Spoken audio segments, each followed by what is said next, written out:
আপনার নাম কি? শিবু দাস। জায়গাটা কোন জায়গা? এটা সাবরুম গর্জনতলি কালীবাড়ির পাশে আমার দোকানটা আর কি। কি দোকান আপনার? এটা গ্যারেজ ওয়েল্ডিং শপ।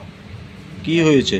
ওই তো কালকে রাত্রেবেলা আমি তো তালা টালা মেরে গিয়ে মারি বাড়ি গেছি, যাওয়ার পরে সকালবেলা আইসি আয়া দেখি যে দোকানের তালা ভাঙা। তারপরে আমি মনে করছি যে হয়তো তালাটা দিতাম, খেয়াল আসছিল না, কিন্তু দেখি যে ঘরের ভিতরে ঢুকি দেখি যে মেশিনের কয়েল লই গেছে গা। তারপরে ওয়েল্ডিং কেবল আসছিল 30 মিটারের মতন, এটি লই গেছে গা। তারপরে সান মেশিন লই গেছে গা, আর রেঞ্জপত্র লই গেছে গা। ক্যাশের তালা ভাঙছে, ক্যাশের ভিতরে 500,000 টাকা আসছিল, এটি লই গেছে গা। কাগজপত্র লই গেছে গা, এই আর কি। তো আমি যদিও থানা। কেমন ক্ষতি হয়েছে?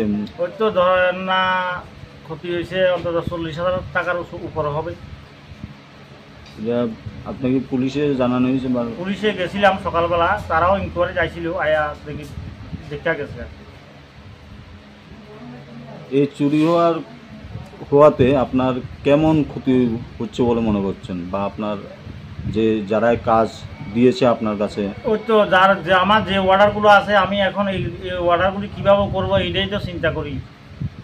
আর ব্যবসা তো বাণিজ্য তো একদম খারাপ, টাকা পয়সারও একটু সমস্যা আছে। আমি যে আরেকটা মেশিন কিনবো ওইটাও তো হচ্ছে না।